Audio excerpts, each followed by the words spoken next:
Whoa. See, I'm Sorry. crafty. I had to put my You had to move over? Nah, put one earphone down. Nice. There you I go. want to hear where we're at in the music. But you could hear it a little bit. No, I got you.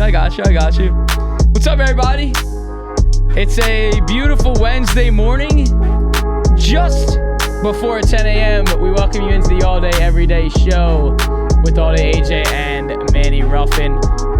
Whether you're listening or watching morning, at lunch, or at the gym, at bed at night, happy to have you here. If you're watching on YouTube, drop a like, a comment, and do not forget to hit that subscribe button. And for our audio listeners on Apple Podcasts and Spotify, make sure to give us those ratings because those do help us go a long way on those audio platforms. We do have a banger show for you guys today, and I say that every week because we like to take pride in how we outline our shows. We don't talk about those. Everybody talks about the main headlines. We kind of find the ones that are in between that you may not hear anywhere else. So we are going to start with big stuff in the... Where is my sheet? Why am I losing that? There we go. We got some stuff in the NBA. Obviously, our lottery was last night. Man. Big stuff. What's that? I just feel bad for a couple of fan bases. Yeah. So Just like hockey, too. that's, right? yeah. You know? Pat McAfee and the fellas are getting out of their FanDuel $120 million deal and moving over to ESPN, and that was hinted by some of the shows that they did during the college football playoff. We will get into that. I don't know if I pulled this one up. Yeah, Jason Day, big wins there. Back to some golf chatter. I know we have the PGA Championship this weekend. NFL schedule is getting released finally, and we have some great matchups to discuss. Aaron Judge responding to the critics and the allegations about cheating. Bryce Harper and the Phillies get into a mix in Colorado over this weekend. Austin Matthews and the Toronto Maple Leafs are done their season, but Matthews does want to come back. Plenty of stuff on the NHL to finish out, our second round there. And then NBA, John Morant. Guess we still like being hood. We will get all into that. The Knicks are done. Got to close them out, obviously. A good season. We will chat about it. And finally, we can say that Doc Rivers' time as a Philadelphia 76ers head coach is no more. And then, obviously, we will break down these conference finals in the NBA. But let's all start back to the NBA. Lottery. Who lands it? The San Antonio Spurs. And what does that mean, Manny? What does that mean? Who are they going to get? I mean, it's just like the Connor Bedard shit. Everybody knows who they're picking. It's unbelievable because, first of all, I can't say fuck the Spurs. But how do we manage? I mean, it's not too bad. I think them getting David Robinson one and Tim Duncan one like that quick and that close together was fucked up. It has been a long time. But damn. They go through the depths of the shit. We think Pop's gonna retire. Man looks like he needs to be in a nursing home. Stretch the fuck out. It gets Victor Dub. The fuck about and people were saying, I saw people saying like it's not that big of a deal. I mean, it isn't that big of a deal. They are a lottery team, but if you paid attention to the Spurs a little bit, they had some talent. There was a lot of games they played a bunch of young guys that went 12, 13, 14 deep and got blown out by 18. But guys like Michael Brandon look really good. Trey Jones look really good. Like, I don't know. There's some pieces over there that if V-Dub comes in and is actually real, that's the real question. Is V-Dub actually real? Boy's a little skinny. We saw Chet, similar size. They didn't even make a regular season game. I do think that kid's special, though. Just seeing those clips, like, god damn. But shout out to the Spurs. I honestly, my whole lottery thing, I feel so bad for Rockets and Pistons fans. I mean, holy fuck. How did the Pistons fall that far? Holy shit. How much do we have to go through? I thought about my Uncle Mikey's in fucking Detroit. I wanted to call him, but I'm like, if I call him right now, it's probably not a good time. How the fuck do we fall? I think they're fifth? Yeah, they're and the five. Rockets are sixth? It was... I think that's two straight kicks in the dick, like back to back. Here They literally were saying on the broadcast, they're like, wow, so that's because everything, like after each card kept turning, they were like, all right, that was exactly what we knew, according to plan. And then when the Pistons got flipped, everybody was like, just, you could hear in the broadcast, everyone was like, whoa, okay, so that's our big change. I don't know how they fell that far. And I'm saying the same thing. I mean, you would think a team that is in shambles like them would have had one of the biggest chances to get number one. It's posing the question for me. So since we do know these lotteries are rigged, did they rig it for the Sixers back in the day? Did Hinkie have his hand in shit? I mean, we were pulling them. We got the number one pick. We got like a 3 pick. Maybe the league might not hate us as much as I say, because I see the purgatory that Pistons and Rockets fans going through, and I'm actually kind of grateful for the chance we got back in the day. Because that fucking, I mean, God, I just pour one out for Pistons and Rockets fans. You guys don't deserve it. I really would like to know what's going on, if people are believing in this whole rig thing, because now we've seen 2 lotteries where it's like, this is kind of sus. Obviously, like, my thoughts on the fucking Blackhawks one. I think that was okay. People are just mad that it's the Blackhawks. Someone get Wembanyama in the gym now. Yeah, well, what I was going to say about that is, like, we remember when Giannis came into the league, and we can see his size then versus now. Look at AD last night. AD looks jacked now. He still gets hurt. He won't have any but problems. He looks jacked now. Embiid looks jacked now. Like, I think, is this picture edited of him at all? He looks a little bigger in that picture than he normally does. They probably put a little light on him. Yeah, I mean, Give my man, he's number one pick. Right. Gas him up a little bit. I did like that they were all there. I was like, it almost looked like it was like draft. The draft, yeah. Like, I was like, what, bro? It's not now. Yeah. And so I was like, wait a minute. Like, are we picking? Because, like, I guess you really have to have that confidence to know that you're getting drafted first. If, like, when the Spurs get it, regardless, who, my family, my friends that are around me, everybody was just clapping. Everyone just knows, because they just know, like, that's gonna be you. Yeah. And, like, I saw this on FanDuel, the odds for V-Dubs to go first overall, it's -200, and then it's like the rest of the field is like +110 or +115, something like that. I know him is -200. I don't know if he's going one, bro. So, like, and I saw Joke actually tweeted, and he was like, "This is like actually one of the, something along the lines of like, this is actually one of the locks that I would actually throw on a 200." Meaning, like, do you like fucking throw bands on the -200? I kind of have 2 questions to this. He's French, right? Okay. First question I have is gut feeling. Just your gut feeling. You watch these clips. Is he the real deal? Do you think? I do. Second question. Is France about to cook the shot of this next fucking Olympics? I had a feeling you were going there. France was real. France was real last Olympics. And mistake me if I'm wrong, I think Joel Embiid had said something after the Olympics about possibly playing for France. I could be tweaked out. Someone fact check that. So I think Embiid can play for France, even though his citizenship is, I think, Cameroon or some shit like that. I think he can play for France. If he plays for France, if Victor plays for France, they might fuck us up next Olympics, because we be acting too cool. That'd be interesting to watch. There's international basketball fucking expanding and shit this too. This is also shining light on, like, international players coming to the NBA. Absolutely. Like, this is going to be a number 1 pick from internationally versus, going the traditional, D1 school route, play maybe a year or 2 there and then move on. So I think that's shining light there. While we're on this topic of college and international, do you want to shine some light here? Is this worthy of an applause? You tell me after I say it. Who? Bronny going to USC? Yeah, shout out Bronny. That's worth it. It's worth it. I mean, good luck. I wish nothing the best. And we have, I hope we get the ball. So that'll be nice there. Silence the haters. Rodman's going there as well. Seemed like Rodman's kid's going there. So seems like we got a little powerhouse coming in. I saw a headline that the USC coach said something about they're not going to be, like, people were asking that about their involvement. He's basically just like, quote unquote, like, they're not going to be involved. Like, this is my team, basically. And I like that. I think Bron wants it that way too. Coach my kid like a regular human being. Like, I'm here, I can talk to him after the games, but coach him like a regular human. I like that shit. Right. All right, let's go to, we're going to be bouncing around today. So let's go to Pat McAfee. The Pat McAfee show, per ESPN here, is heading to ESPN, leaving the FanDuel deal that he has for $120 million and heading to ESPN. Now, there was some things that needed to be done in order to go to ESPN, because if you guys have watched the Pat McAfee show, it's not censored, right? We're saying fuck, we're saying, just mainly it's fuck, but there's a lot of other curse words that they're saying in there. We're also having conversations about the vaccine. Right.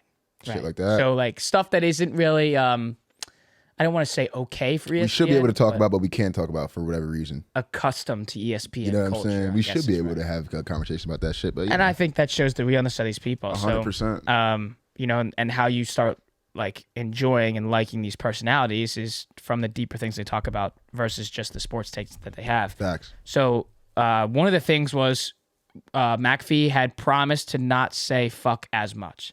Now, I like how it's worded like that because I'm like, we don't hear people on ESPN at, any form, analysts or sports broadcasters, color commentators. No one says fuck on ESPN. So if the quote is he's not going to say fuck nearly as much, does that mean we might get our first couple like fucks dropped on ESPN? That's the only thing I think. See, I hope obviously this is like a ruse fantasy because there are gonna be people that take what I say and are like, yeah, I was right with you, bro. I don't want Pat to never change. He should be saying motherfucking fuck them pussies on ESPN at 6 o'clock in the afternoon. Like, okay, maybe he shouldn't do that. Right. Like, but damn, I just always hope there's a way we could do this without changing. But business is business. He's changed his homies' lives. Like, you think about the story, first of all, he tells it plenty of times in his podcast, but going to each of his homies, I think he was giving them 15, I think it was 15,000 or maybe 20,000. He just showed up with a duffel bag full of cash. I think it was 15, 20 each, and he was like, come on, like right away. And that was before the FanDuel contract. And then when he got the FanDuel contract, I remember him talking about on the show, he gave that shit to his homies. I can only imagine this ESPN contract. So who am I to say don't change, Pat? You changing lives. I mean, you changing the face of podcasts and sports media, giving a good voice to the players. People are actually able to come out and actually tell you how we really feel, how the lockdown's going on. So I know there's going to be, whenever you sign contracts and you go up in life, there are always going to be people hating and barking, oh, you changed this, you changed this. It's the Drake bar. I ain't changed, I millioned. Damn! Damn! Shout out Pat, man. Shout out Pat. They were huge for that. On top of it, obviously, the main thing that needs to be highlighted for people that haven't watched the Pat McAfee show is coming to ESPN now.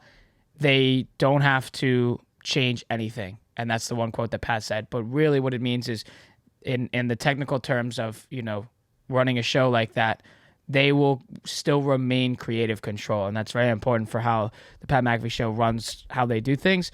Also, I read on Front Office Sports, an article from Front Office Sports saying that it's going to be a little over $10 million a year to McAfee.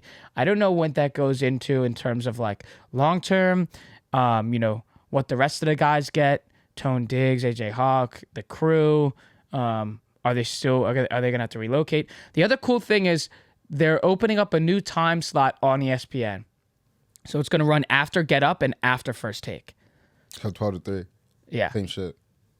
So 12 that 12 to 3 slot for ESPN has been fucking god-awful. No offense, man. I mean, I think Max comes on at 3. Well, you have This Just In. First Take. Is after that. NFL Live. I know SportsCenter comes on right at 12. Hate that. And like that's just recapping, like stuff that we saw last night already. I've never thought like SVP did that already. I mean, unless you're having really morning highlights, then like that's when we need to do that. But so Pat McAfee will take over that, and then you have This Just In at 3. But I think this is hey, let's remember when Pat McAfee was on Barstool. And all the stuff from his very beginning. Oh, you're crazy as a punter to not punt for as long as you can because that's easy money. You're not really going to get hurt. And then he goes to Barstool, and then he leaves Barstool. You're crazy for leaving Barstool. This was your one big opportunity that you had. And then he goes off on his own, then does this, and now he's on ESPN. So people hate that he was going to have Aaron Rodgers on. Next thing you know, they're tuned in every Tuesday. Every Tuesday, everybody wants to, and he's dropping news on Aaron Rodgers going to the Jets. And him, Adam Thielen gave him the okay to drop his news of him going to Carolina. That's good for the players. ESPN didn't get that. Pat McAfee got that. People are gonna hate. And they're going to keep watching. Keep doing your thing, Pat. Because you're inspiration to us and probably plenty others. Hell yeah. Definitely a big inspiration to us. Now, while we keep it on the ESPN, I guess, football side of things, let's go to some of the NFL schedule we have from the score.com here. Score, I hope you're watching because, Manny wants us to get moving on score stuff here. Anyway, the 5 best weeks in the NFL's 2023 schedule, according to the score. You know what? I was so happy, and I had a nice little spot in here, and they was highlighting like the best 5 weeks of the NFL. I saw the Giants twice. I said, no shit. Let's go, fellas.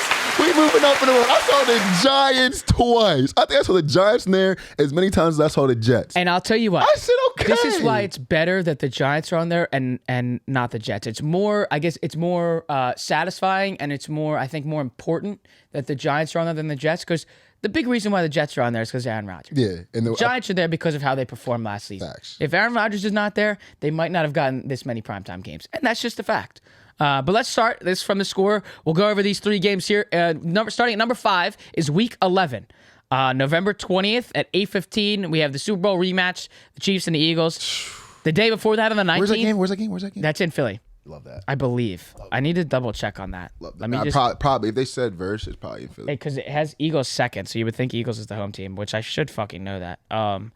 But let me just double check that real fast. The next one that they have there is Bills and the Jets. That's the day before, November 19th at 4:25. Fucking big. That's going to be a huge game. And this one's going to be actually the Eagles game. It's in Kansas City. Okay, there we go. Man. Which is weird why they're writing it the opposite way. But it's 8:15 Monday night. That's the November 20th in Kansas City.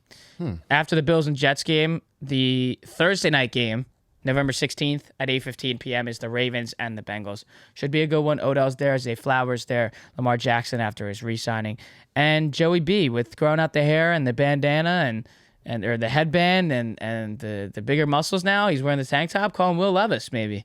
Holy shit. Thought it was a bad thing. Hey, I know. Thank you. Until they like the guy that's doing it. Thank you. I was waiting for somebody to say it. Number 4 is Week 13. The Eagles back on it again. The Eagles and the Niners, December 3rd at 4:25. Again, this is Week 13. Jaguars and Bengals, December 4th, the day after at 8:15. Interesting. That is an interesting one. I guess because we'll see what leap that T-Law makes this year. Especially with Calvin Ridley back. Yep. Gotta shine light on that. They trying not to let T-Law off the hook for that 27-point comeback. Yeah. So we'll see.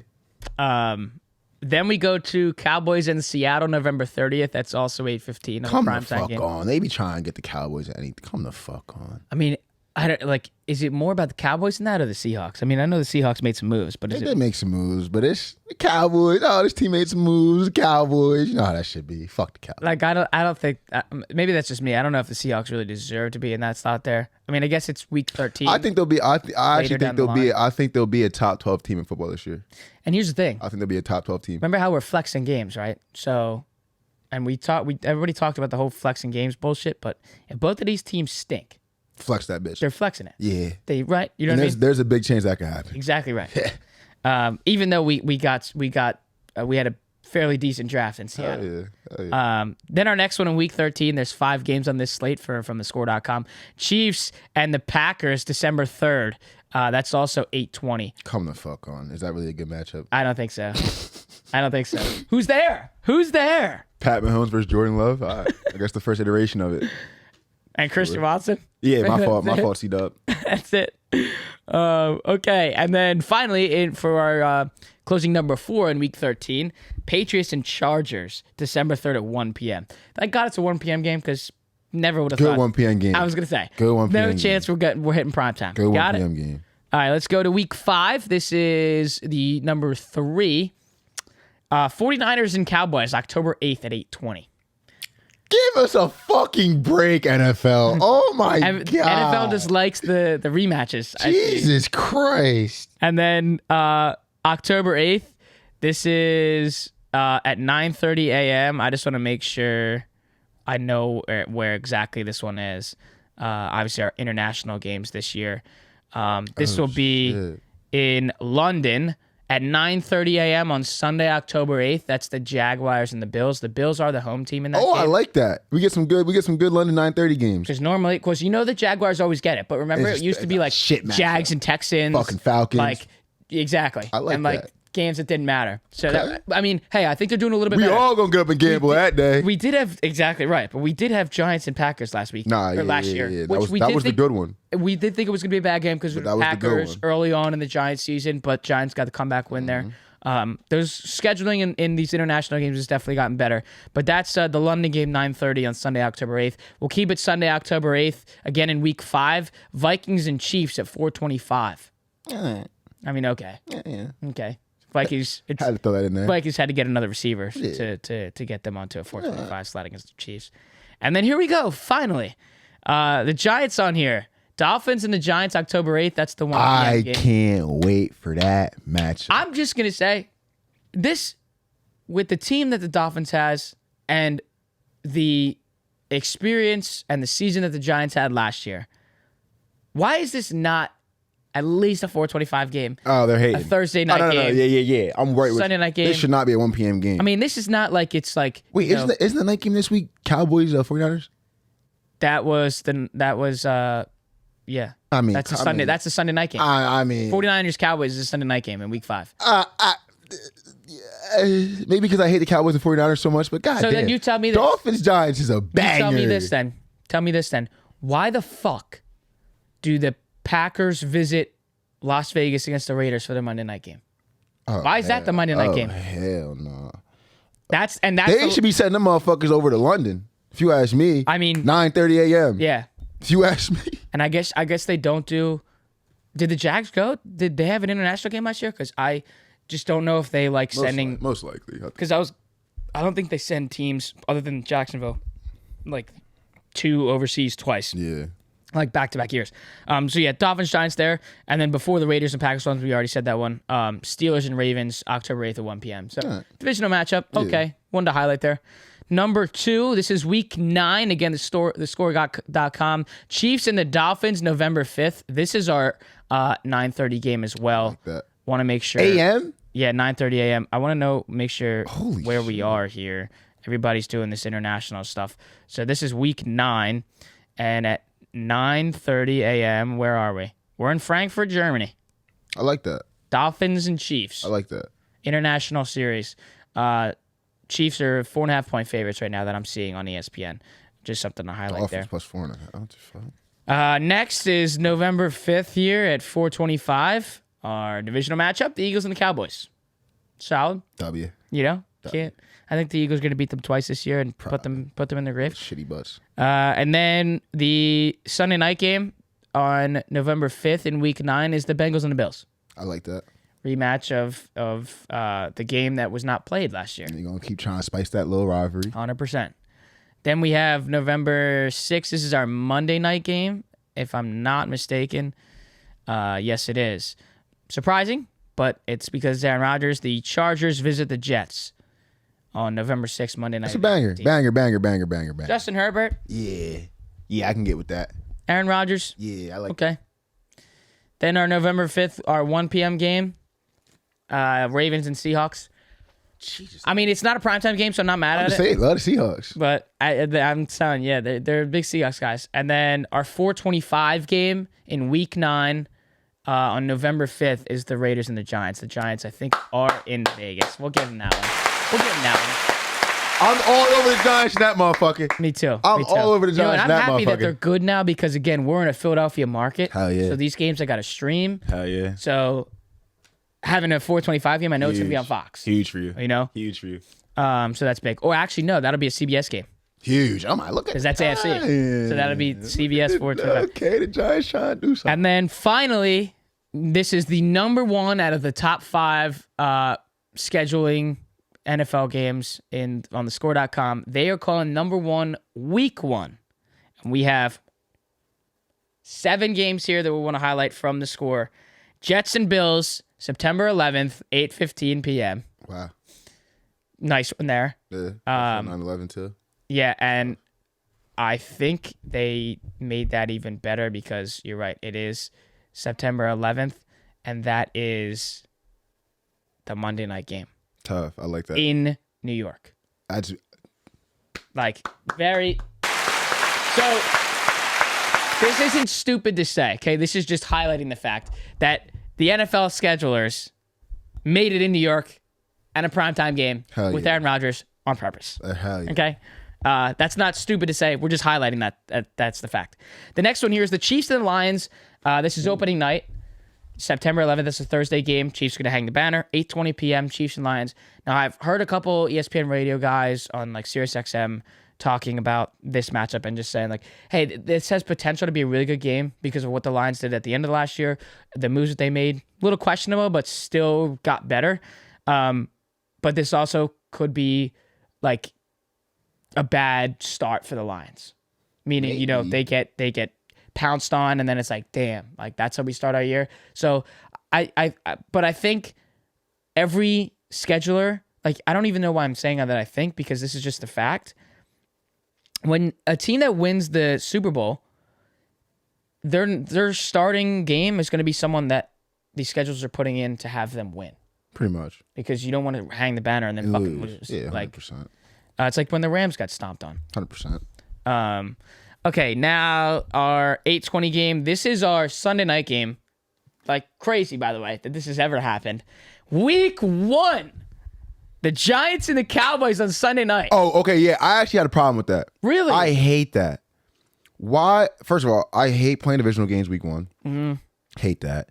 Second of all, we're going to make it divisional, prime time, and this shit, this ESPN shit, WWE, and whoever loses that game, whether it be Dak Prescott or Daniel Jones, it's just going to be WWE. I love it for entertainment, but I just hate that for the players. Facts. Like first take in the morning the next day. The It's going to be like, first week, divisional game. so it looks like Dak Prescott's the better quarterback. The whole season's fucking taken care of at this point. Looks like Saquon Barkley's done as a Giant. That's going to be the biggest thing from that game. All those quotes after. I'm sure it'll be a good game, but the overreaction it is just crazy to have crazy. primetime Giants in week 1. I mean, again, they had a Monday night game against the Cowboys last year, so like it's not like that's anything different. Our 4:25 game on Sunday, September 10th in week 1 is the Chargers and the Dolphins. Pretty good start there. Especially like Thursday that. Night Football, because we were hating on Thursday Night Football. Then here we go again with some divisional stuff. 4:25 again on Sunday, September 10th. Bears Packers, Division 1. I mean, Jordan Love versus Jay Fields, first iteration of the rivalry. Week 1. And I think it's the divisional matchup, and it's not going to get that much. People are going to hype, overreact. I don't know. I mean, with the hype with Aaron Rodgers saying "I own you," Let Jordan Love go in there and ball out and like win by like 14, and Justin Fields has struggles for a game. Oh my God, they're gonna love it. Media's gonna say, "Well, Jordan Love, it's his first. It's his.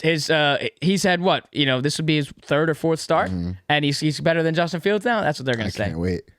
Then our another 4:25 game, Patriots and Eagles, September 10th. That's week 1.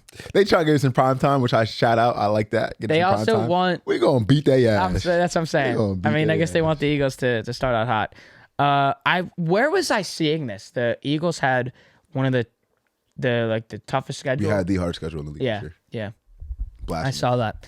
And then lastly, here to close out this NFL conversation on scheduling, September 10th at 1 p.m. Steelers and Niners. I mean, I don't know if that's the one to highlight. I don't know either.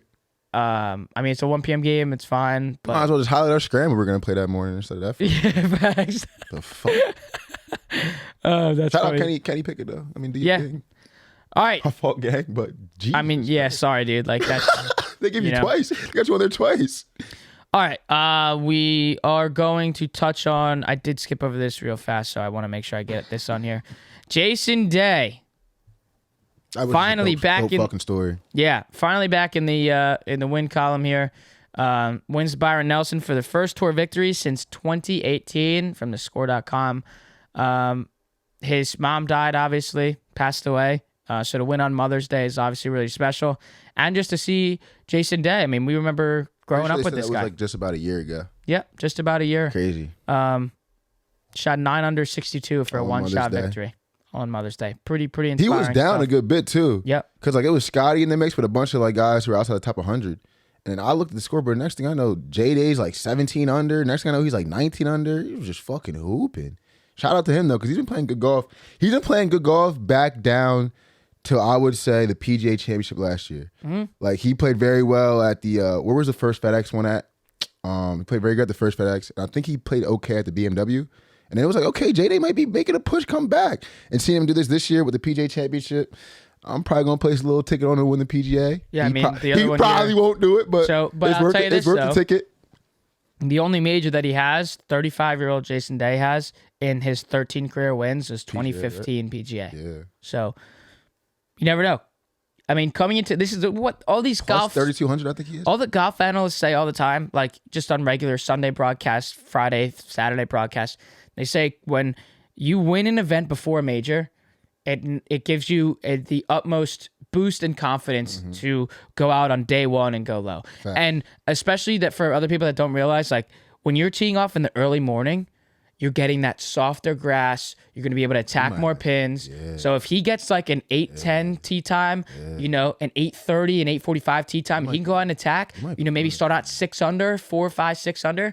Could be a solid. I might be on to something. I think J-Day round one leader. That's what I was just about to say. If we get that early tee time, shit. Like I said, y'all heard it here first. Y'all can make the money or not.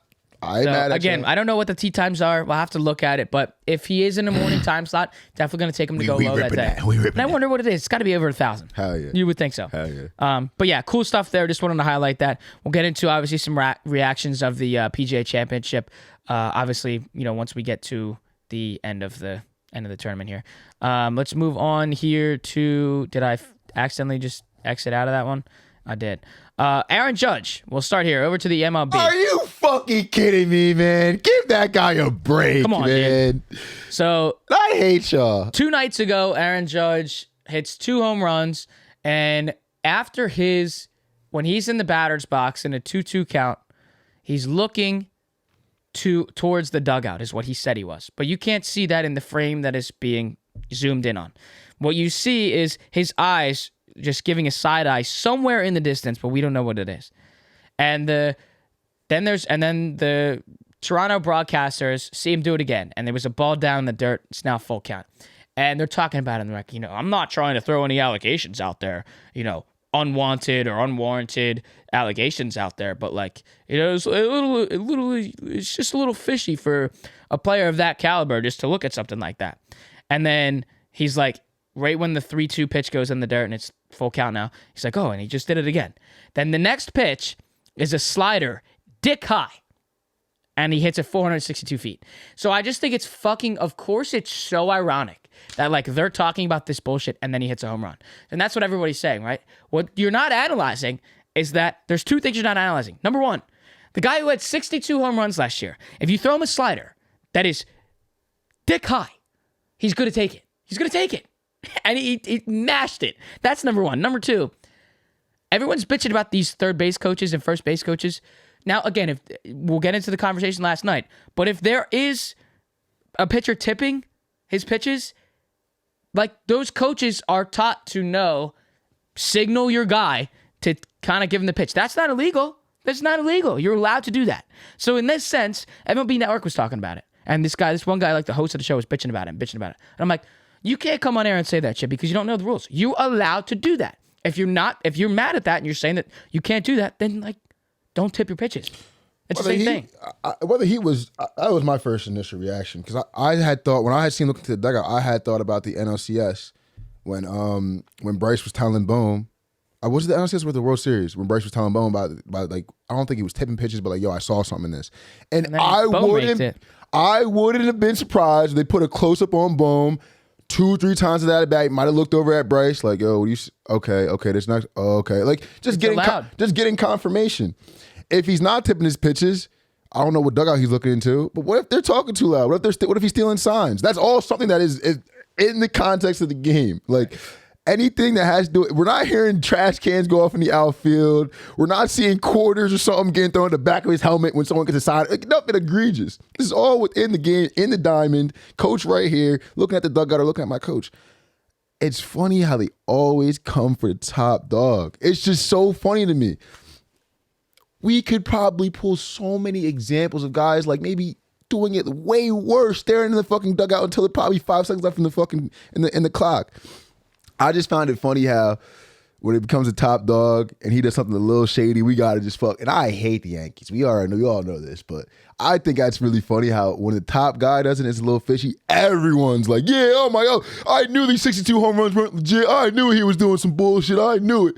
It's like, man, let that man be great, dog. Like you said, the slider was a hanging fucking slider. I mean, he's gonna hit that out. Like it's sitting right there for him. You put it on a silver platter. And the other thing too, when he had said something, when they asked him about it at the end, he said he didn't want to make some comments on it. He's like, people are allowed to have those comments, but what he said he was doing is he was looking at the dugout. Because before that, there was a pitch during that at-bat that was literally like almost at his ankles, at his shins, very close to his ankles, and it was called a strike. And Boone comes out and is hot. And he is screaming his head off. How the fuck's that a strike? Yada, yada, yada. He gets booted. So Judge said that he was looking at the dugout because Booney was already kicked out. It's 6-0. The Yankees are winning. And he's like, I'm still hearing guys chirping in the dugout. There you go. So he's like, and that's captain type shit. There you go. So he said, I went back to the dugout after that at bat, and I started asking people, who the hell was saying stuff? We're done. The manager's gone. We're done. All right, we're up 6-0. Relax. We got a couple innings to play. Let's just get this game done and go. If you are the leader, if people are still in your own dugout arguing, you're gonna like fucking hearing shit. You're gonna look he over. Said exactly just like that. You're gonna look. And like, he even said he wanted to see who was saying stuff. And then he said after the game in the clubhouse, he said, I said it again.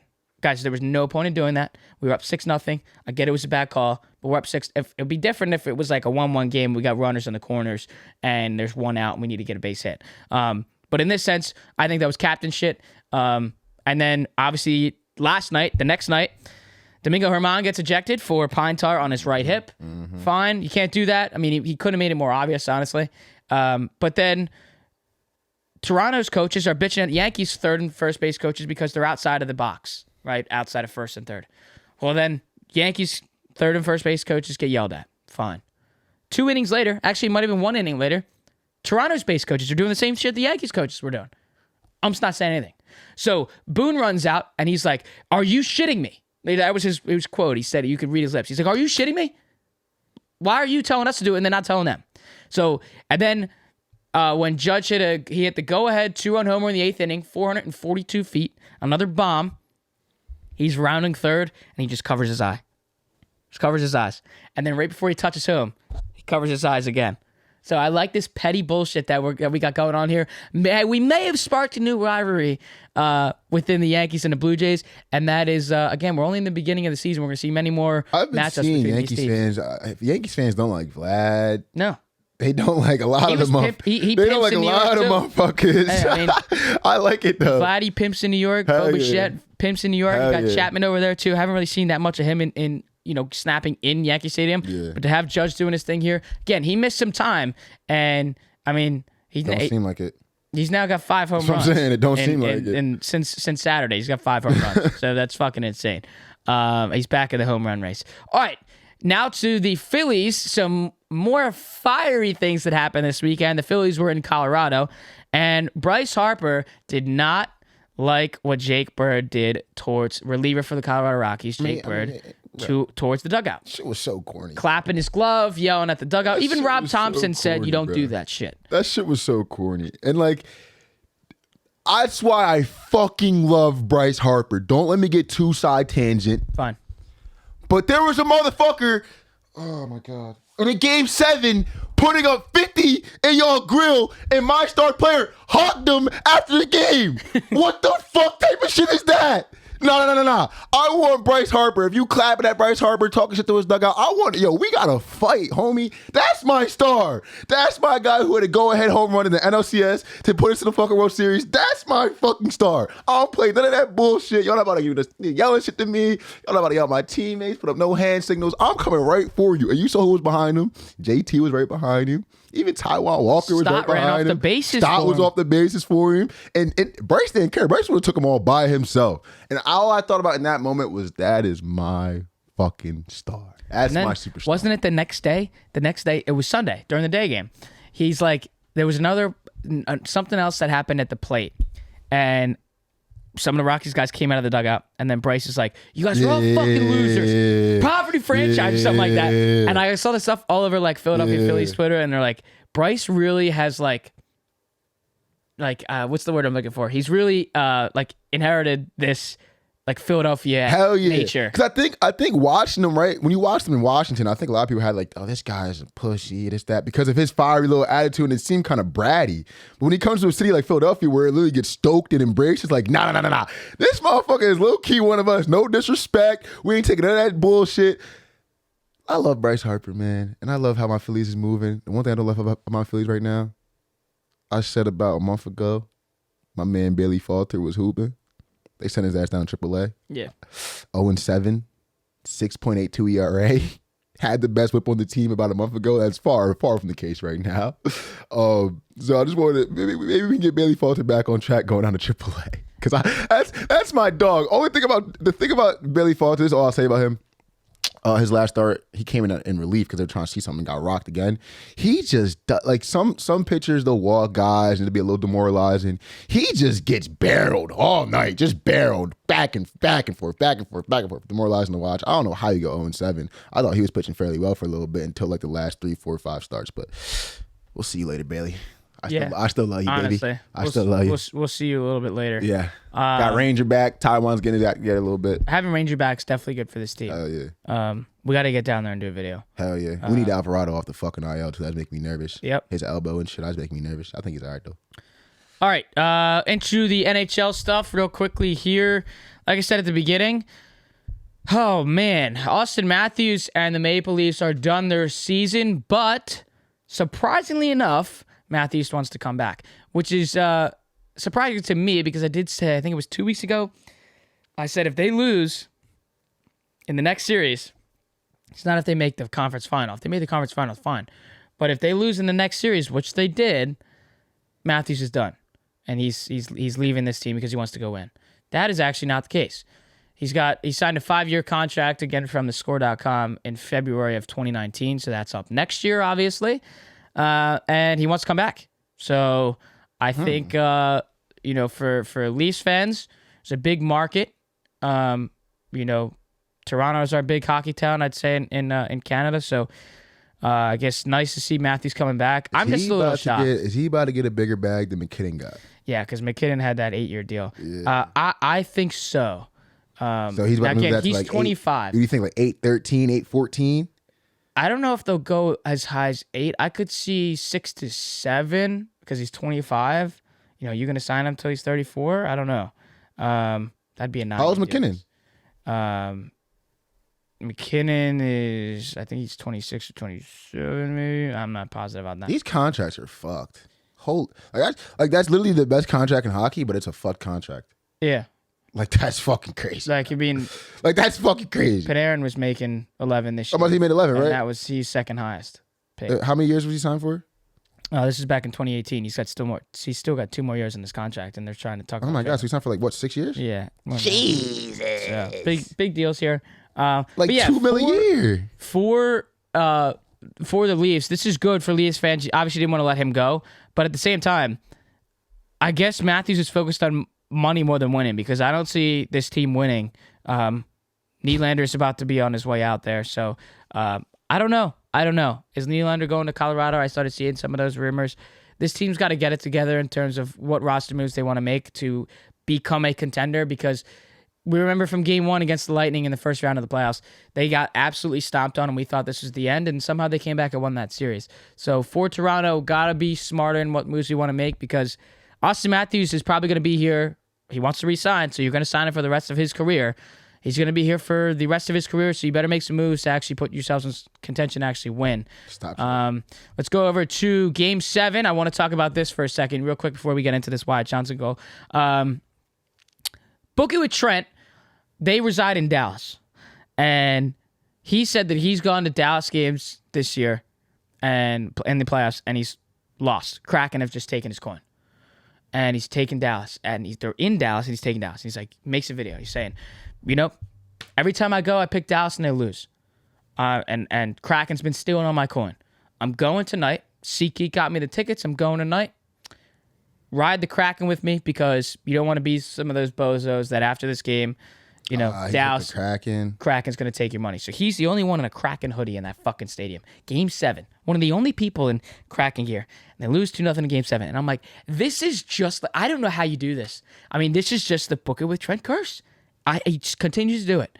But we'll go over this Wyatt Johnston goal to make it 2-0 late in the game. That was just nasty. There's some comments on this tweet from Sportsnet saying probably the most bang average goal I've ever seen. No defense to be seen anywhere. Who cares? In a Game 7. Nuts to pull from that angle in a game. I don't even know. I don't even know hockey. I know this motherfucker did 18 million different things. And he decided to go scoop, backhand, lifted up top corner like, Wyatt literally, he went short side above his left shoulder in the smallest spot of that goal he could have found. Game 7 too. Like, Game 7. I don't know who that is, but that just put me on him. And that's why I like to play off hockey shit, because every year there's a couple of players. I'm like, okay, I like that. We got a hell of a series with them too, Dallas and Vegas. And Langen. The one bull from Vegas is tough too. The one that had the Hattie. Yeah, bro. I can't say his last name. Bro. You know what I'm talking about, though. Yeah, Master something, whatever. Yeah. He's cold. He's cold. It's going to be a hell of a series. I never would have thought Dallas would have won here. I have it actually hit off his mask too. I'm watching it again. I have like no problem in saying this, but I was sleeping on Dallas the entire playoffs. I was sleeping on Toronto. Florida. I don't even say we were sleeping on picked Florida. him against Boston, but I picked him to lose the next series. Again, I didn't think Toronto. I thought it was going to be the Lightning there, so I thought the Lightning wouldn't take care of him. But anyway, going to be a fun series in Vegas and Dallas, and then obviously we have Carolina and Panthers. I think, sorry for Panthers, but I think this is where the road ends. I do think the Carolina Hurricanes are going to move on. I'm not going to give a cup winner at this point, just because I want to see a little bit more of how Dallas and Vegas compete against each other. Right now, it'd be hard not to pick Dallas in this series, but I think Vegas is a little bit quicker. I think Vegas will get this done. I think this is a 7-game series, though, just like this one is. Now, again, let's keep in mind, when the Rangers played back-to-back 7-game series, they were dead. So if this game, Dallas has to watch out and be careful. They do not need another 7-game series before going to the Stanley Cup. Facts. Okay, moving on here. Leon Draisaitl.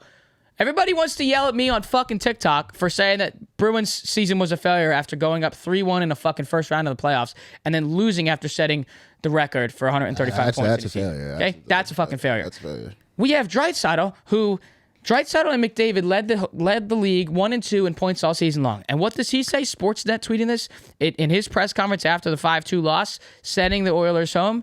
It feels like a failure or a wasted year almost. It hurts. I mean, I don't know if I'm necessarily in agreement with that.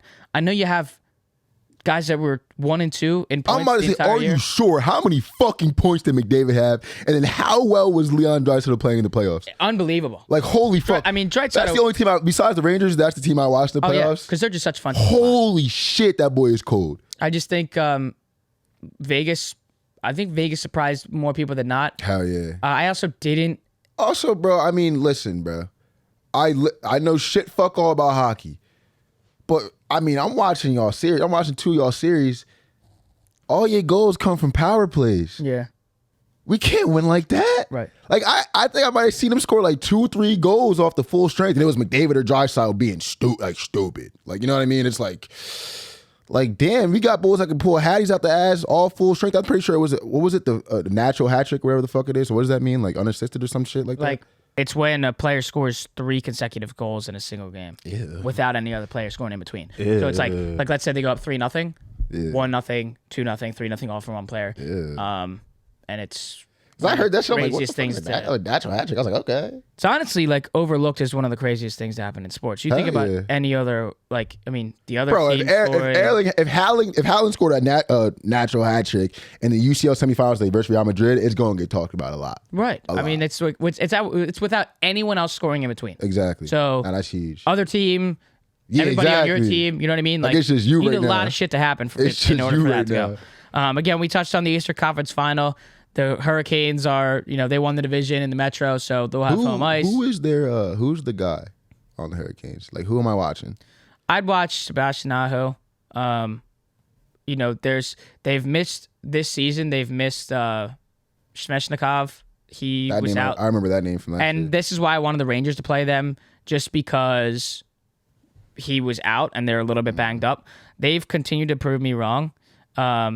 You gotta watch on the Panthers though. It's Matthew Tkachuk. Yeah, I mean this dude's insane. And we've just seen as we've gone on these playoffs, like game by game, these guys have been proving everybody wrong. Hurricanes they just look better. They look better. And then for the Panthers' sake as well, I mean, I don't know how. you're looking at, I mean, I'm talking about the Hurricanes again. Devils never stood a chance against this team. Never. I really would have liked to see the Rangers go against them just because it would have been nice to see if they could have got it done. But Gotta play offense. Panthers look good. Panthers look really good. I don't think they're enough for the Hurricanes, though. If they do prove me wrong here, then, like, just give the Panthers a cup. Like, so lit. This would be an unreal underdog fucking story. Yeah. So if they get through the Hurricanes here, I mean, that's the team that I'm going to root for in the final. One question I had about Draisaitl I didn't ask. Is it true he don't play no defense? Because when I was looking at that quote, everyone was like, you should play defense. -4 in the game. A lot of those guys, you don't play no defense. Motherfucker, if I'm taking over like this, if me and Connor are taking over like this, why the fuck we need to play defense? We should need, the rest of y'all motherfuckers do something. A lot of those guys are, like, even some of the best players, they don't really do a lot on defense. Are they there in position? Yes. But are they there, like, actively getting? I mean, my example to it on the team that I follow is Artemi Panarin. If the puck is not on the guy that he's supposed to be, like, face guarding, He's just roaming. He's sitting on, like, the left side of the boards, right at the top of the blue line, waiting for an outlet pass to go up. Yeah. And he's not really there doing much. And that's like Ovechkin does it a lot. He still hits hard and he's old, but he does a lot of this whole cherry picking type stuff. A lot of these big players do it too. McDavid not so much because he has so much like speed and athleticism and stick skills that he'll take it coast to coast and score like it's nothing. So there's just some differences. But again, in playoff hockey, you'll see a little bit more of people, especially this late in the season. You'll see a lot more of I guess defense being played, more pressurized on the guys that have the puck. And again, it's playoff hockey, so you'll be excited. Were these the four teams that I really wanted to see in the conference finals? No way. But and not even same with my team. Like, I guess the Hurricanes are fine, but the Panthers, I mean, a lot of people thought it was going to be the Hurricanes in Boston. So, but all right, done with hockey. Moving to Ja Morant. Grizzlies are suspending Ja Morant from all team activities because a video was shown again of Ja holding up a gun. I mean, good Lord. Now, you can see in this video on this Instagram Live, it wasn't his. You can see that his friend turns the camera over to Ja, and then he holds up the gun. And then the friend immediately snaps it, like, the video back to him and, like, is like, it's on, like, the top of this guy's forehead. And he's like, you can see he's Homie did all he could do. Like, you could see he, like, the friend, or whoever that is realizing, yeah, fuck, here we go again. Yep. And what happened? Again, Ja came out and had a whole quote saying that, you know, he recognizes he's not where he needs to be. There's still a lot more work to be done. But even still, I mean, this is a bad look. This is a 23-year-old superstar phenom of a player. And we are losing a lot of fucking money by doing this. We remember the first time that happened. Powerade was stopping the commercials for an extended period of time. Nike was stopping the sales of the shoes for an extended period of time. What's going to happen now? How much money is he going to lose from brands? Or is he going to get suspended game checks? Some people, I saw Stephen A. Smith said on First Take Monday morning that he got NBA players and executives texting him saying, like, he should be suspended for the year. Yeah, I was like, all right. Fucking lie. And again, the question that I've seen as well throughout social media is, like, is this more on Ja or is it more on the friend that put the camera on him? Because again, I think it was some rapper that said it. There is no accountability in 2023. I mean, there is no accountability in 2023. When I saw people questioning the homies, you can question the homies. Here's my thing. Attention's a hell of a drug, man. Once you get it, you need more. You out the headlines for a little bit, you need more attention. Like,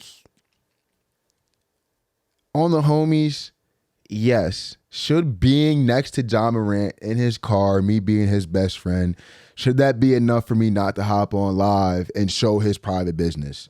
100%. Like, I don't even condone that with the homies that aren't even famous. Like, we don't need to be on live.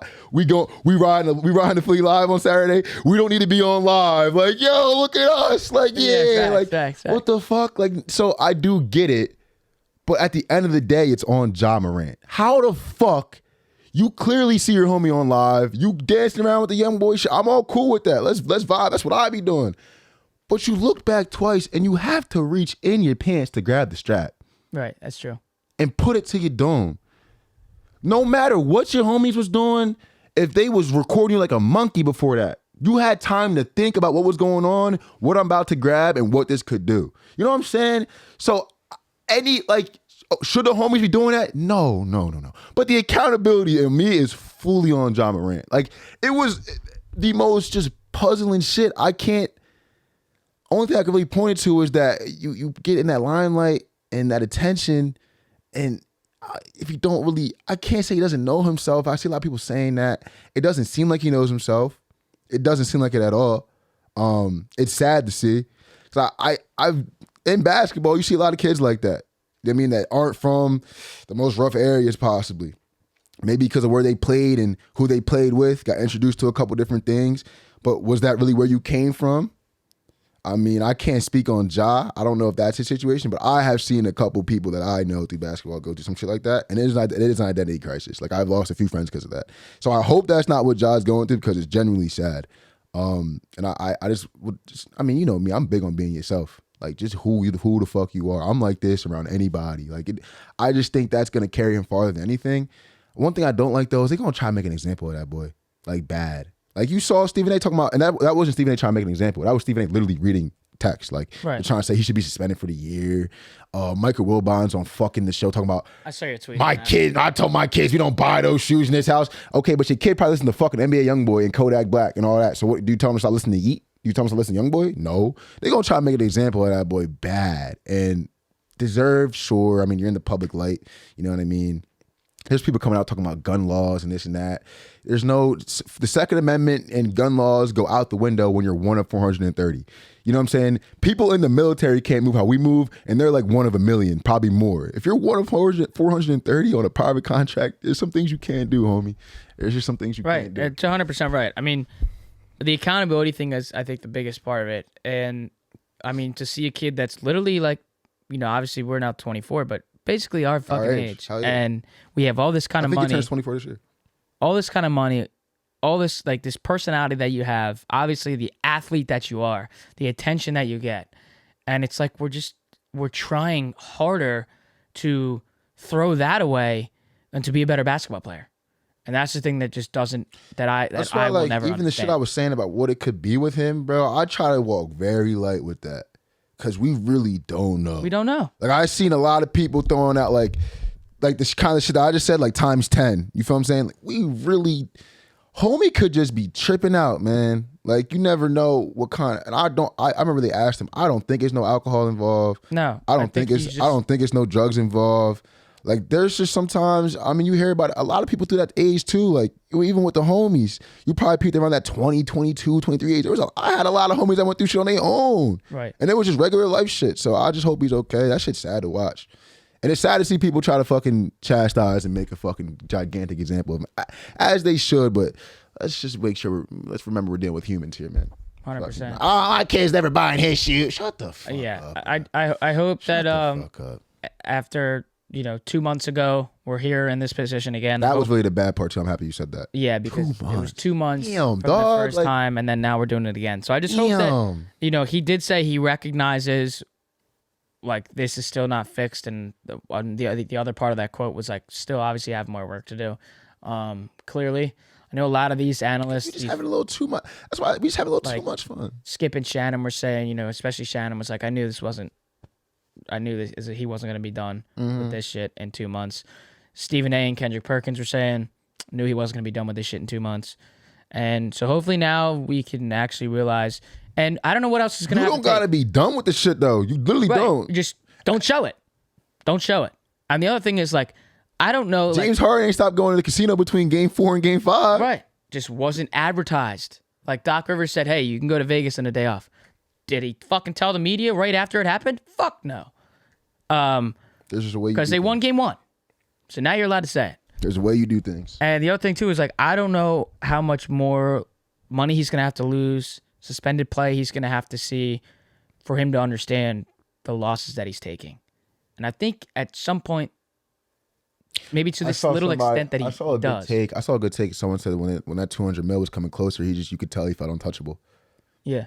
And honestly, you could probably he could literally be A-okay. Like he could be no mental problems, anything like he could be literally fine. Literally could just be the fact he could that the 200 million's coming. He just feels untouchable. It could literally be that. That's what I'm saying. Just be careful. I also think it's judging that like, kid. I don't think he has like problems mentally at all. Oh, Draymond's called one of the smartest players in the NBA. I don't think it has nothing to do with his intelligence of a human being. I literally just think if he was, let's say he was doing this every day, just driving around with the strap, that's totally fine. It's because it's documented and the limelight and it's like everyone's seeing it. And it's not like, because I talk about like James Harden, John, when people were like, what is he doing with his friend outside? It was nothing, but even in that instance, it's someone else taking a video.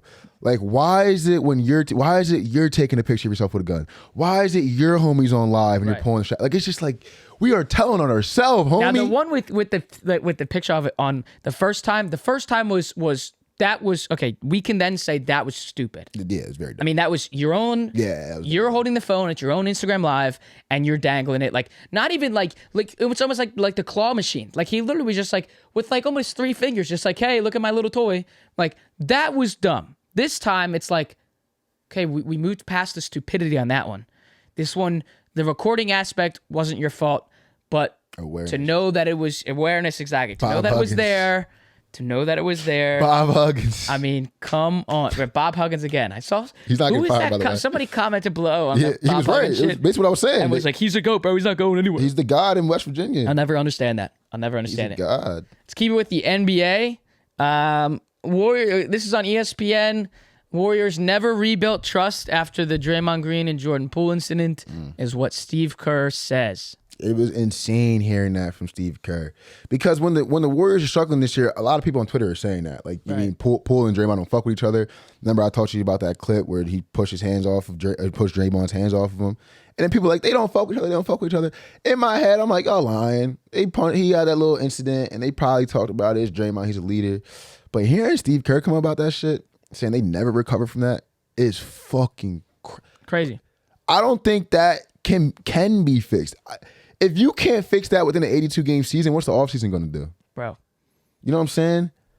And I've seen a lot of people on Warriors Twitter, a lot of Warriors fans that I talk to on the day-to-day, they cool with Jordan Poole. They want him gone. Like, he was getting, like I said, straight cardio for a couple series. They good with Jordan Poole being gone. You see what Jordan Poole said as well? What'd he say? Like, they asked him again, about the Draymond stuff, and he's like, it's just business. We're all competing.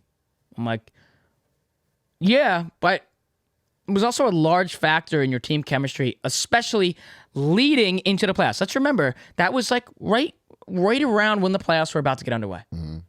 And we said it here. You can't be doing this shit. Rudy Gobert, same thing. We can't be doing this shit leading into the fucking playoffs. Because then things are going to go wrong. And for Steve Kerr to say that, that's also just, I mean, I think that's, this is tough to say, but I think that's not a lot of head coaches, I in my personal opinion, would feel comfortable saying that.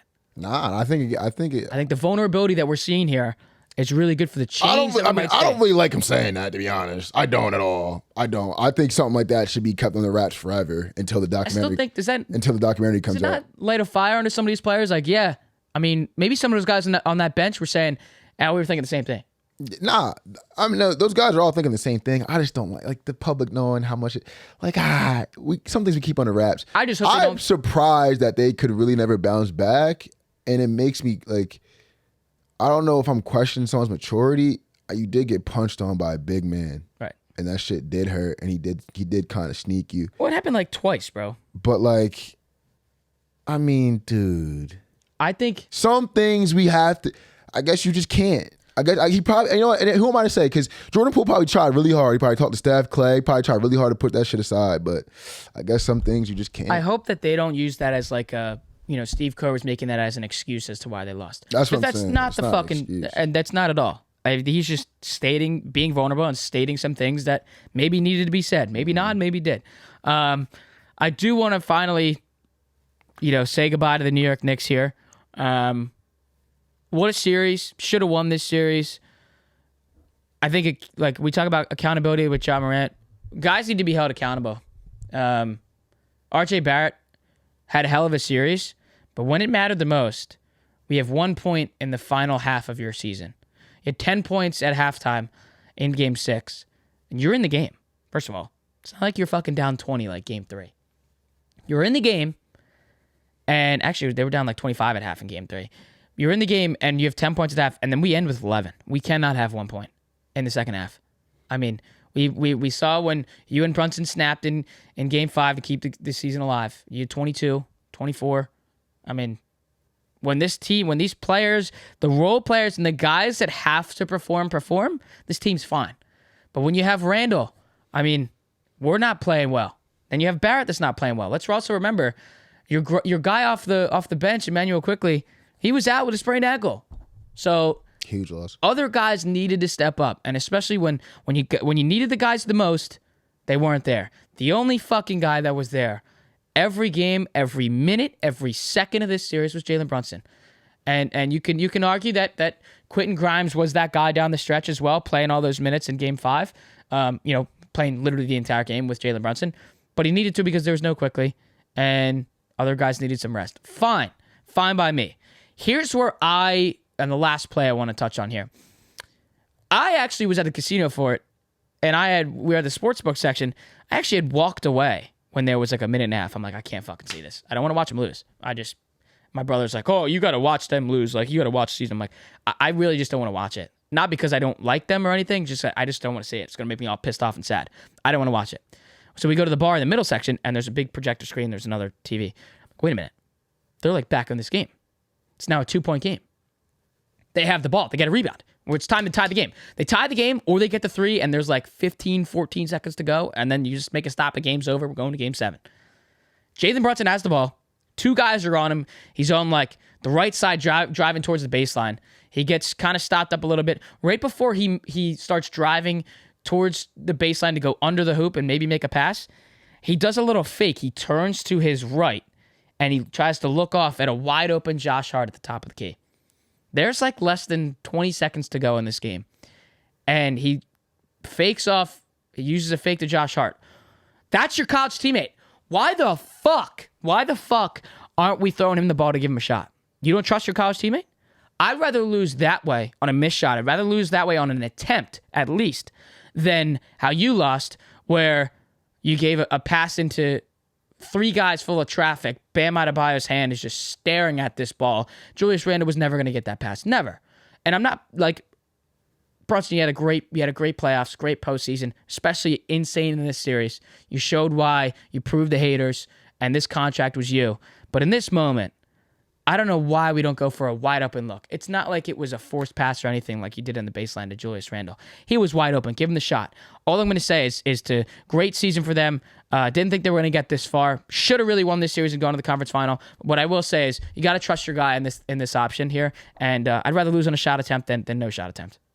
That's it. They're going to be saying that no matter. I mean, I remember LeBron made the perfect pass to Danny Green in the finals, and they said, LeBron, this is why I don't have a killer instinct, because you passed to Danny Green wide open at the top of the key. But he's got 2 guys on him. Jalen Brunson's not making the shot. At the end of the day, how I'm coming down to it these days, man, if my star wants to make a play, I understand I'm trying to find Julius. Dude, you should make the pass, whatever, but people are going to hate whatever you do. People, he take the shot, they're going to hate it. He passed to Josh Hart. Why the fuck he passed to Josh Hart? It's Jalen Brunson. You had all these points. I think the Knicks have a bright future, though. I think a lot of people I saw on Twitter, probably because I don't watch the Knicks for 82 games and I'm not as invested as y'all in money in, money out, whatever. But I mean, when three of your best players aren't even entering their prime yet, you got one that's probably just about to walk into his prime, and 2 that are following suit right behind him, and another guy that should have won 6 Man of the Year, in my opinion, that's following suit behind him. I think the future is super bright. Mitchell Robinson, New York loves that guy. That's crazy. I mean, just a huge piece. I think the Knicks are going to be fine. I think you guys should have won that series 100%, but I think a lot of people are stressed out. Get this guy out. Nah, I think you bring the whole gang. I think you bring the whole gang back. I think so too. Everybody's trying to call for Randall's head. I think you bring the whole gang back. I think you give Julius 1 more year. Everybody's calling I think if Julius is on bullshit next year, I think he's got to go. But it was frustrating to see his body language. Yeah, and the body language, some of the stuff we're saying in the press conference. Frustrating. They wanted it more, like just openly admitting that I hated that. Jalen Brunson was there for literally he's been there for a year now, and he has more leadership skills than you've had, Julius. I mean, so I'm not saying that they need to do this whole fucking blow up bullshit because, like you said, they're a young team. Barrett's young, Quickly's young, Grimes is young, Mitchell's young, Isaiah Hartenstein really developed in these playoffs. Huge piece. He's fucking annoying, but he's a huge piece. I mean, let's just talk about the offensive rebounding from this team, and especially in Game 5. Those two guys can really rebound the basketball. Not really there to get points, but they're there to be the traditional big man. They're not an Embiid. They're not a Jokic. They're not an AD. They're there to fit the role in what the description of a big man is. Not what this day and age calls, where Jokic and Embiid need to start bringing the ball up. Okay. Yeah. We'll get to that. Speaking of the 76ers fans may be finally pleased with this move from the front office. Doc Rivers is gone after 3 seasons, not being able to reach that conference final mark. And what Sixers fans called for in the middle of the season, what they called for at possibly the end of the regular season, and what they were calling for if they didn't make it to the conference finals or this be a chip run, Doc's gone. Well, and you got your wish. Doc's out. It's crazy because I think he should have got fired. Like, you got to get change has to happen. You know what I mean? You're talking about three Eastern Conference semifinals, can't get over the hump. Change has to. Any coach is getting fired in this situation, no matter how good you coach this team. It's crazy because I actually think he coached a pretty decent series versus the Celtics for the most part. Some of the micro adjustments he was making, some of the things he did, I think he coached a decent series. But I saw people saying he got scapegoated this. Listen, homie, you had 3 chances. And it sucks that maybe the one chance that you performed the best on was your last chance. You know what I'm saying? But it was your last chance, and that's life. Had to get over the hump. Had to win that game 6. Shout out to Doc Rivers for what he's done. I mean, me and Glenn have had our differences, you know what I mean? But at the end of the day, shout out Glenn Rivers. We had some fun years together. I do hope, I've seen a lot of names coming, like people talk about Budenholzer, shit like that. There's only 2. Monty Williams. There's only 2 names I think that matters when it comes to the Sixers head coaching job, and it's Nick Nurse and Monty Williams.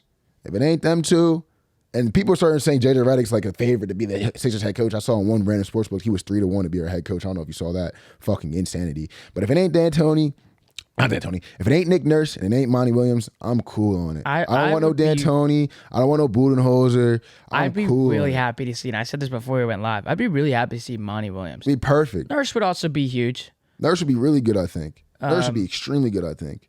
I think I don't know what it is. I think the Sixers would be. I think talk about scapegoats. That motherfucker got scapegoated down Phoenix. Yeah, Monty. But I mean, it was also another situation where listen, the hump didn't get over. I got to eventually move on. I have a serious problem with that African motherfucker though. A serious problem, like a serious problem. First of all, MVP of the league. Where was he? We might have got. Now, you did have 4 straight 30-point performances, right, and you did have a fucked up LCL. But we did, in my opinion, Game 5 was the one MVP performance we got from you. The 34, he had about 4 blocks. The most efficient he shot, because he didn't shoot efficient at all this series. I'm pretty sure it was a negative in the plus minus for most of these games. I mean, just a disappointing performance from your MVP, and there's no defending that. Like, zero defending that. How about James Harden? Thinking about James Harden. We saw his one game, and what was that? That was game. James Harden. That was Game 5 too. James Harden had 2 amazing games. Without James Harden, we was home in 5. Yeah, I mean, 45 Game 1, and then Game 5 he had the game winner, obviously in the 30 ball. Both our stars dwindled in the biggest moments. I've seen people trying to give James Harden a pass because, I'm giving James Harden a biased pass. I'm not like on his head as much as I am on Embiid, but he fucking folded in the last 2 games just as much as Embiid did. Folded like dick. Harden, horrible. He can't have that stat line in a Game 7. No. We were in the game. No, I don't put it all on Harden though. 55. There's so many things that's wrong with this team. Bro. This offense is horrible. I already talked about the offense being horrible. First of all. Second of all, it's pretty obvious that James Harden came here and they took his ball sack and went like this and neutered him. This season was for Joel Embiid. This offense would be ran through Joel Embiid, yada, yada. Now, we saw the game in Game 1 without Embiid, James Harden snapped. I'm not saying that would have been him the entire year. It wouldn't have been anywhere near close. He might have had maybe one or two more 40 more point games if they hadn't played that the whole year, maybe. But I think just the rhythm of this team, the rhythm of the offense would flow so much better if we let James Harden rock out just a little bit more. You see it in games. If he isn't getting going early, it's over with. If he's not getting foul calls early, it's over with. Why? Because if he doesn't catch fire early, Joel Embiid dump off, Joel Embiid dump off, Joel Embiid dump off. Second of all, Jesus fucking Christ, man. We need, like, and PJ Tucker ended up knocking down shots. That was crazy. Ended up knocking down shots. But we just don't have the length to, like, pair it up with the 3-point shooting to have the proper spacing and the proper defense for some of these teams. Because you see it happen, like, we got to play George Niang. Why do you want to play George Niang? Proper space and 3-point shooting. Put George Niang on defense. Ain't the best. Even though he was sitting down in the stands for you, giving you effort, it's just not the best. Daniel House, there's length, there's shooting. Not the best. Just not the best. You know what I mean? There's a lot of things about this team that's constructed. I just have questions with. But I honestly, my main problem is with Joel Embiid, dog. Are you sending Harden to Houston? My main problem is with Joel Embiid, dog. How in the fuck do you deliver one MVP performance in 7 games?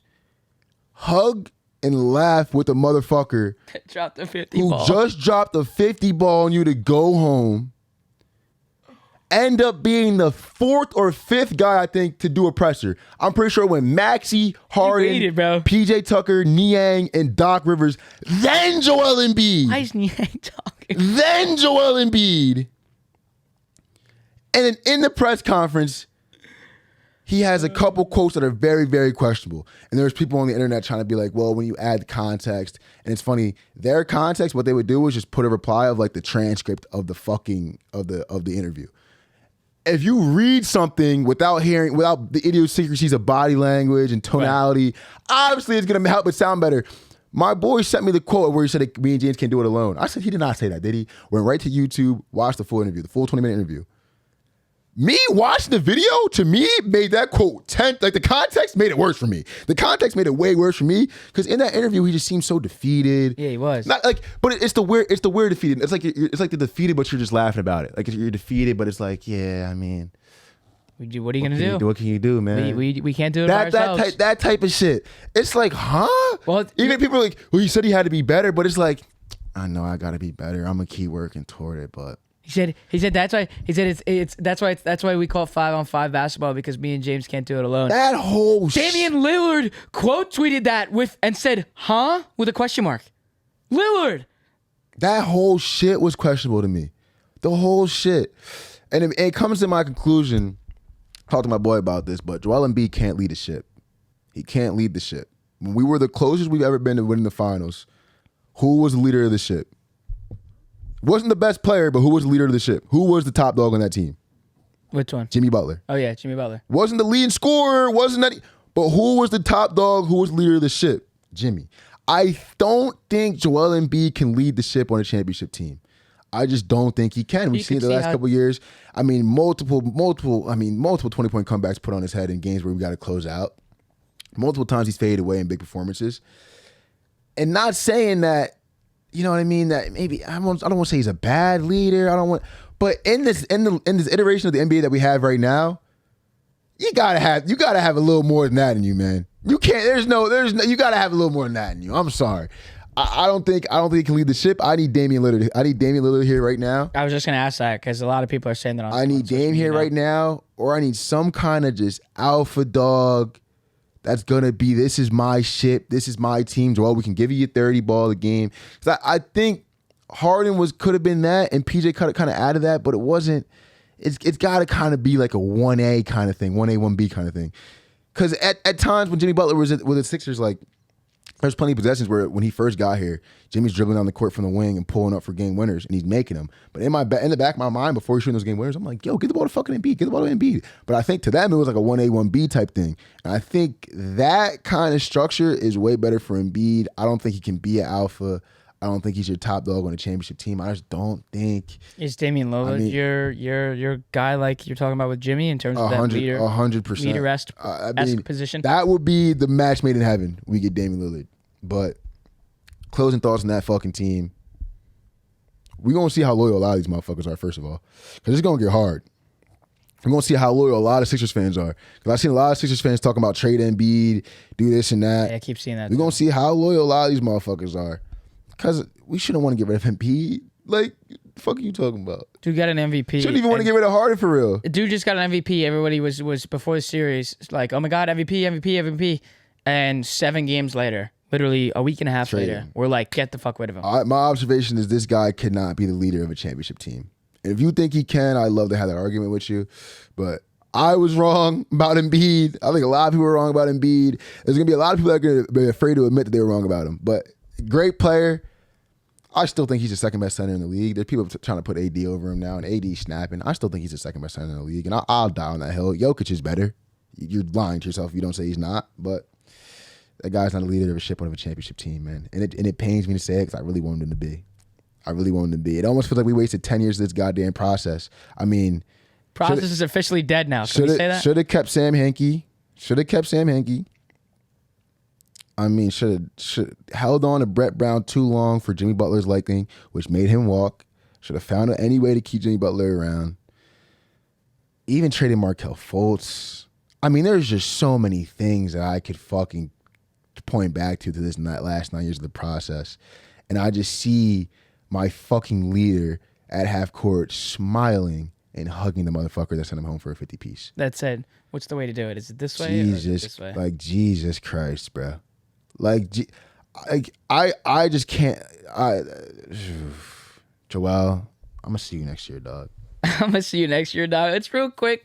Touch on the conference final games here. I do have a question I want to ask when we get to the Celtics and the Heat.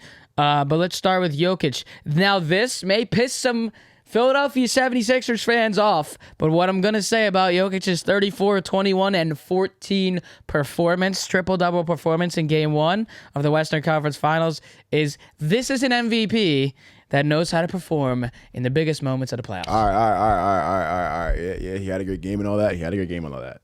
What they won't tell you about is for about 9 minutes in the fourth quarter, he had 0 points. And the only reason why I'm highlighting this is because he had a fucking historic game. Like, this motherfucker is insane. 6 triple-double in the playoffs, another 30-point triple-double. He's probably have 2 more 30-point triple-doubles in this series. Let me give my flowers to Darvin Ham, because if this motherfucker has 30 points, like 30, 10, and 10 in the third quarter, and we're down 21, my adjustment is let me give Rui more minutes and let me put Rui on Jokic. What did that do? We can have arguments about the dunker spot, whatever, but Aaron Gordon's in the dunker spot. So let me take AD off Jokic. Let me put Rui on him. Let me put him on Aaron Gordon in the dunker spot. Why? Because I had this long 7 foot or 6'10", but 7 foot wingspan motherfucker being able to roam in the paint now. And then what happened?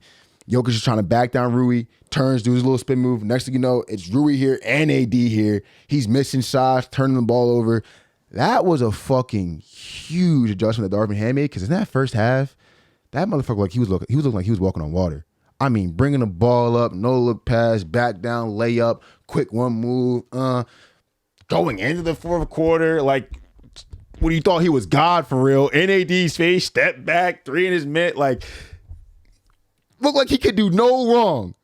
That one adjustment, I think, is going to tilt that series on its head a little bit. There's a couple of adjustments, actually, I want to highlight.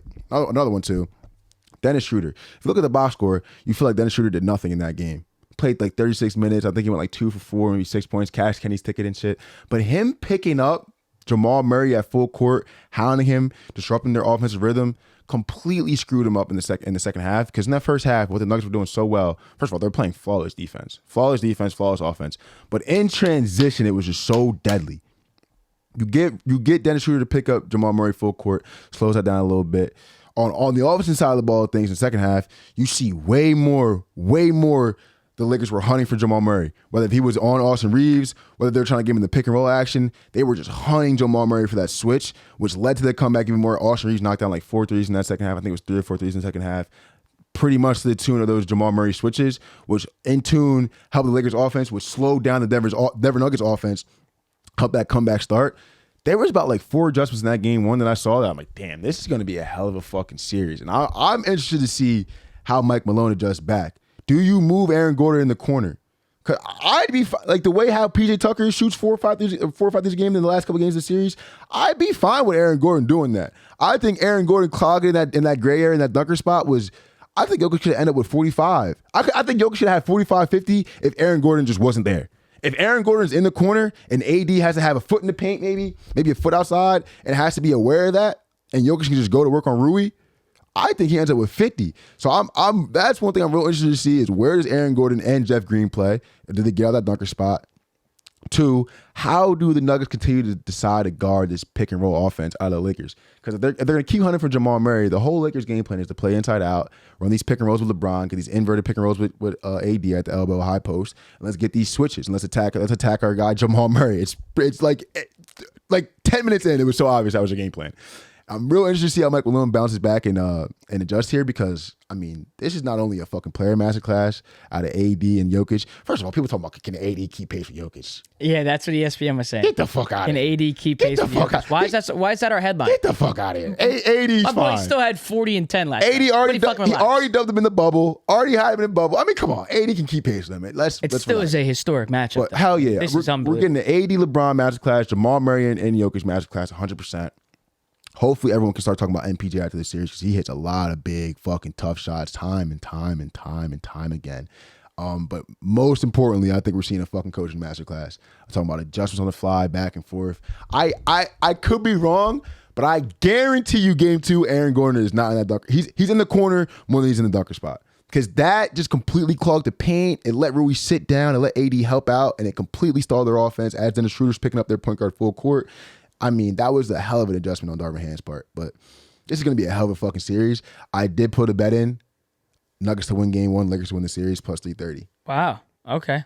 Where the hell did you find that? FanDuel. Wow. Is this like a special? Mm-hmm. Well, I was going to say that like we talked about it last week too of, we need LeBron's going to have to pick and choose what games he's going to have to go off in. Hell yeah. And we're seeing now AD's picking up the slack here and he's doing the majority of the work. In this series alone, we're going to need to see that from AD more times than not, especially it being with Jokic. What I'm also more concerned about is my 2 guys, right? I decided this, I was saying this to myself before the series started. The 2 guys that need to perform at the highest possible caliber that they can in this series alone is Anthony Davis, and in my personal opinion, is D'Angelo Russell. And when we have a plus minus of minus 25 last night, and we're playing, what do we got, 26 minutes last night? 8 points for running cardio? I mean, we gotta be running the floor. You gotta be the facilitator here. I was very shocked. I know, Rui did his job last night off the bench, but I was very shocked to see D'Lo not really in it as much as we thought we were gonna see him. He'll be fine. He stays having like a 1 for 11 stinker. And then he comes back and he's got a 30 ball. He has like 17, they win. But that's why I was saying that Schroeder adjustment was huge because Schroeder came in and filled a gap that D'Lo couldn't fill. But I think D'Lo will be fine. That up and down from him does fucking suck, though. You are right. If he could just be a consistent 15 a game for them, nowhere between a -4 and a +8, they would be damn near. I told you about the record when he scores 15 points or more. They're like 16, 17 when he scores 15 points or more. We got rid of Russell Westbrook for this in the playoffs. Come on. All right. Like literally, I mean that's maybe like a little like, all right, Alex, chill. But like, come on, really? Russ hopped in the playoffs and hopped in his bag. Yeah, so Hopped right in his bag. We need the last name Russell to figure it out. All right. Now I do have a question here as we head to the Eastern Conference Finals tonight with the Celtics and the Heat. Again, more bubble matchups. This is pretty cool. There's always rigging it for the Heat Celtics. Yeah, you should have just fucking known. Yeah, we should have known. We should have known. We should have known. I mean, Knicks would have got stomped on, but we should have known. This is just like rather see my team like get there. Knicks fucking Sixers would have been crazy. We would have went because the Stanley's got tickets, bro. We would have went. Crazy. All right, so with this series, I saw this on ESPN. It was tweeted out on our Twitter at ADED Podcast, by the way. The question was, who's going to have a bigger impact in this series, Jimmy Butler or Jason Tatum? And I believe that this question was mainly asked because of Tatum's 50-point performance in Game 7 and the work that Jimmy Butler has also done in these playoffs. Also, with the injury, we haven't seen those 40 pieces. We haven't seen, we saw it once in the Knicks series, but then, there was a game when Game 5, he had 19.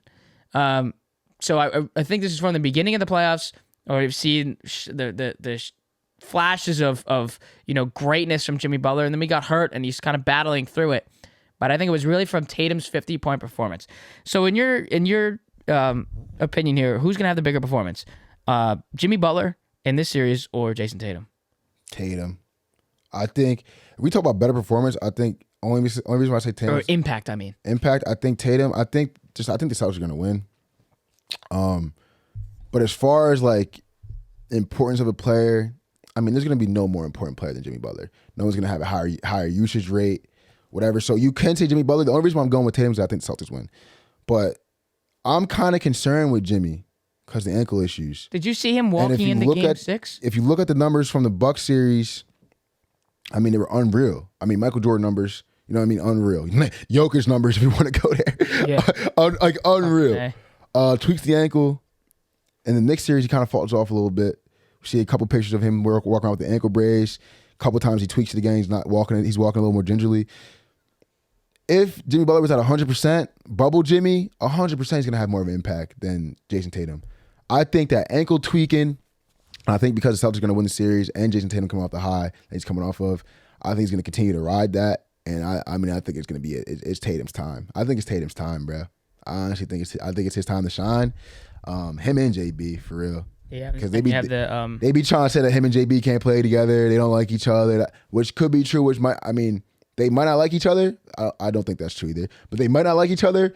But if you go to 5 Eastern Conference Finals in 7 years, you can play with each other if you don't like each other. So I think that question, it will end up being Tatum. But I would have loved to see Jimmy Butler full health, like 100%, playing how he was playing that Bucks series because he was on some fucking Jordan shit. I would say though, like, some of the comments to this were saying Butler, and for good reason too, because You're gonna have to. Like, if Butler isn't the biggest impact in the series, then they're going to get smoked. Exactly. Now, again, I think they're going to get smoked. And we've seen the inconsistencies with Jason Tatum's play, and they're still able to find a way because you have, Jaylen Brown's able to step up and kind of do the majority of the work for him when there's the inconsistency. But the thing about Tatum, he has a lot of impact. Look at those games he was struggling. You'll see 10 rebounds. Yeah, you'll see 8 assists. You're right. You'll see big defense switching, digging in on Joel Embiid, digging in on James Harden.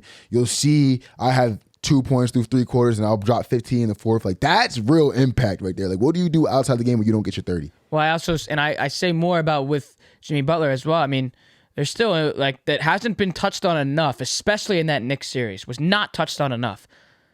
The Heat are playing without Tyler Hero. Yep. I mean, Knicks could have lost in 5. Knicks could have lost in 5. Knicks could have lost in 4 if Hero's there. I mean, we're talking about the 3-point shooting that the Heat have, which they didn't have in Game 5, by the way. And if they did, the Knicks would have lost. And they're doing this without your prime shooter out of Hero. So I think more, especially with Jimmy Butler and the impact that he needs to have, is way more important now because there's some injured guys there, including himself. That's what I'm saying. So if he can do that, do the Celtics fuck up again? Super stamped. Did the Celtics fuck up again and split at home? I don't believe that's the case in this series. They could. I mean, bro, it's going to be one of them series. I wouldn't be surprised if it goes 6. I wouldn't even be surprised if it goes 7. I think we're going 6, probably. It's going to be one of them things where the Heat are going to steal a couple, but we all know the whole time it's the Celtics. And, man, it pains me to say it, but, like, if it ends up being... I'm rooting hard for LeBron right now. But if it ends up being Jokic versus Tatum, like, what the fuck do I do? Like, what do I do? I can't root for the fucking Celtics. Yeah, you can't. I can't. I love Jamal. I mean, hold on a second. I love Jamal Murray. I love MPJ. I love Bruce Brown. You see Bruce Brown's bank out last night? Yeah, bro. I love Bruce Brown. All right, so I'll probably root for the Nuggets. I have to, but I just not even like putting the Philly, Boston type shit aside. The Celtics getting there last year and losing. You go back. You kind of want them to win this year if they went back-to-back years. No, what the fuck? It's like me saying the Cowboys go to 2 straight Super Bowls. No. Yes, it is. Is that really the rivalry with Boston like that? What did you just say? You know how many games? Look at the history of this rivalry. They want them to fucking win. I'm just saying, put it like if there was a way to put it aside, and it was like this team's back in the finals. They lost last year. They're back again. Wouldn't you want to see Tatum get one? His first one? Nah, I don't really want him to, but I'd be happy for him. But nah, I don't want them fucking guys to win. Sorry, Tatum. I like I said. Well, fine. If it's the Heat, then you're rooting for Jimmy, obviously, right? Yeah, like I'm rooting hard for the Heat. It's like hard as fuck. If like Lakers, right? Go on. Hard as fuck for the Heat this series, but it's gonna be a weird conflict how I bet that if it's Nuggets Celtics, how I root for that. I'm gonna have to go for my guy. I love Jamal Murray. I love MPJ. I was saying, but god damn, they put us in binds. I need LeBron to handle business, man. I need LeBron to handle business. One game at a time. We'll be covering these conference finals as we That's get crazy. later and Someone gonna later. get a clip of me saying that Jokic is better on this show and being like, "Damn, got him." Well, they're gonna probably They back to what you said last year. They were dragging Ryan bad for the eye test tweet. Oh yeah, I saw that. They were. Oh no. It's just like one of them old take exposed things. In the time, can you say we were really wrong? I don't know. I mean, let's look at the game where he gave him 50 and the Bull gave him 25 back. And they said they combined for 75 points. Kind of would have been cool to see MVP versus MVP in the finals. My MVP can't fucking hold his end of the bargain up in the playoffs. It's a fucking bitch. He's an alpha dog. Sorry, Joel. You are a bitch, bro, from what I've seen. I mean, you can prove me wrong. And he wants an alpha dog. I want one. It ain't Joel. And an HOL. It ain't Joel. That's our show today. You can be my leading scorer. You can be my leading scorer all you want. If you have watched this extended podcast on YouTube, drop a like, a comment, and do not forget to hit that subscribe button so you don't miss out on any new videos. We got some tea parties coming soon in the summer, so be on the lookout for that. You can hit that post notification bell, so again, you won't miss out on those new videos this summer. If you have listened on Apple Podcasts and Spotify, do us a big favor and drop those ratings on our audio platforms. And if you are not already following us on our social media platforms, our Twitter is @ADED Podcast, Instagram @ADED Pod, and our TikTok, which is the name of the show, the All Day Everyday Show. We do have some guests coming on relatively soon, so we will be in touch with that. But that's for a later date. You've been listening to the All Day Everyday Show with All Day AJ and Manny Ruffin. My name is Alex Jacobs, but you can call me All Day AJ. We will see you on the next one. NBA playoffs, NHL playoffs. Stay tuned in. We'll see you soon.